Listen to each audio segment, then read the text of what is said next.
So hello, welcome back to Give Me These Coins and Banknotes, and today we are looking at some of Turkey's earliest coins for the Republic of Turkey, and they took over from the Ottoman Empire. So I've got this coin as an example. This is a 40 para coin from the Ottoman Empire, and it's the largest base metal coin that they did issue. This was equivalent to 1 kuruş, and I have a 1 kuruş coin here from pretty much the 1940s, and this is from the 1930s, and the rest of these are from the 1940s. So Turkish Republic started issuing their coins in 1924, but the earliest coins were in the Arabic script and was only.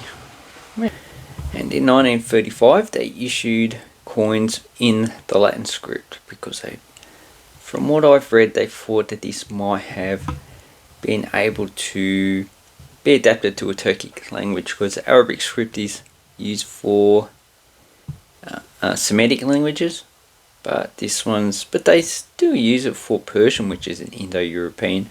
So really, it's not the script that you use for the language, it's how you use it. So that's why we have a lot of dots, and that it distinguishes long and short verbs. In some languages it would be tones. Okay, so that's the only silver coin I've got. So what's the exchange rate? It's about 2.8 US dollars roughly from 1946, and $1 US back then. Okay, so $1 US 1945, roughly equivalent to $18.20 US now. And if we divide that by 2.5, gives you $6.50. So basically the purchasing power of this one, compared to Australia's, not Australia, US dollars, is $6.50. But the metal value is about 10 Australian dollars. $10.50, which is roughly equivalent to about $6.50 US. So this mirrors the silver and the purchasing power of the actual currency. So this coin is quite simple, just as the date. We have the Turkey Cumhuriyeti, and we have the crescent and the date, and this had a mintage of 11.1 million. The 1948 had a mintage of 16,869,000. It is 7.5 grams and 25 millimeters, and these ones you can pretty much buy for, in Australian dollars, about $10 to $15, so roughly about $10 US. So they're not really a hard coin to get. And these have come down because they used to be about $20 when the silver price is quite lower. Okay, the smallest denomination I have is the 1 kuruş. The earliest one is the 5 kuruş, so we'll have a look at that first. We have 5 kuruş. This is 1938. It's pretty well circulated. Most of the coins that I've seen are pretty much in this condition. On this side we have plants. It says sprigs, so I'm not too sure. Kuruş and date. This is 1938, has a mintage of 13,380,000, so it is the highest minted coin for this denomination. Apart from the 1943, which had 15,360,000, and in this condition paying probably about $5. Most of the coins that I've seen are in this pretty poor grade, and it's reeded. It's made out of copper nickel. And on this side we have the country's name as well as the crescent, and as you can see, the crescent and the star go up. So this design is actually quite nice. It's 21.5 millimeters and 4 grams. And the other coins they issued with this series is the 1 kuruş. They also issued a 10 para, that was in aluminium bronze. They issued a 10 kuruş, a 25 kuruş. But that was originally in silver, and then they changed it to a nickel brass coin. And the same with the 50 kuros as well. But the 50 kuros, they didn't issue after 1948.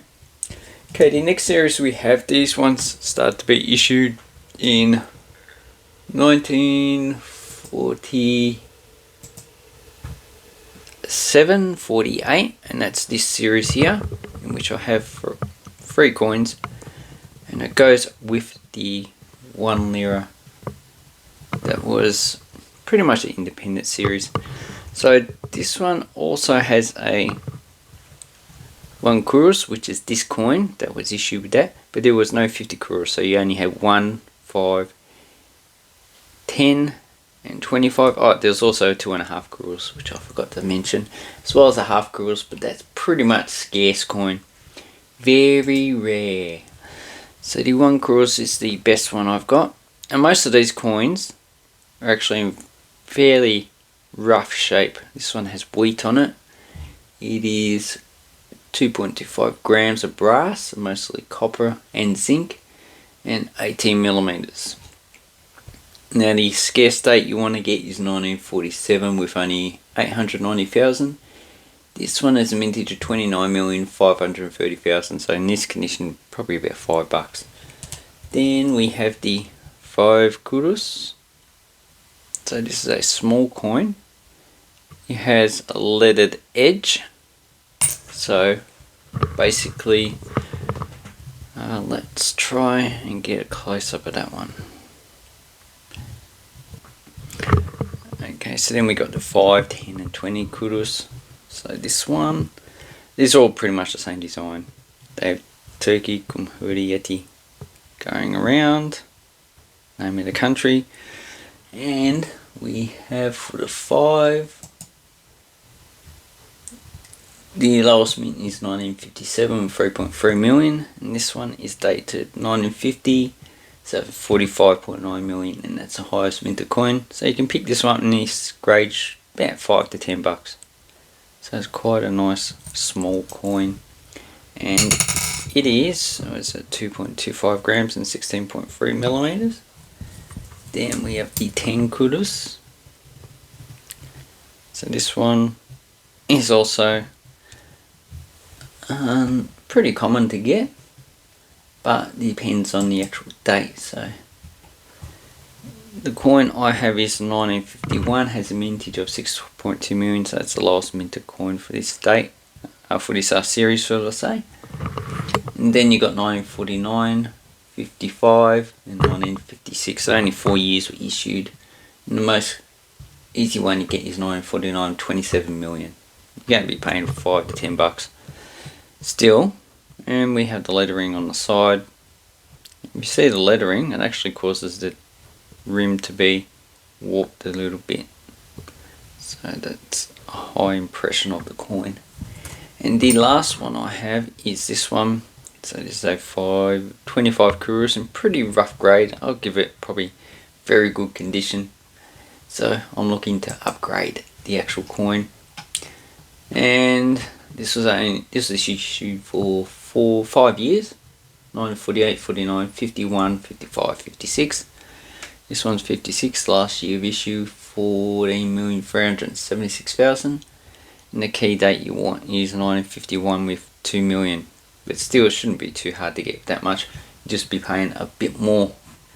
And I see that some of them, yeah, people will probably sell them in between $5 and $10 for well circulated coins. Anyway, not a bad series. You've got 2 of them, 48, 49 for pretty much 10 Australian dollars, 11, and they're in pretty circulated condition, but you can look at them up yourself. Anyway, not a bad coin series, but as you can see, the 25 is a lot thinner, a little bit thinner than the other 2. So anyway, I hope this helps you with Turkish coinage.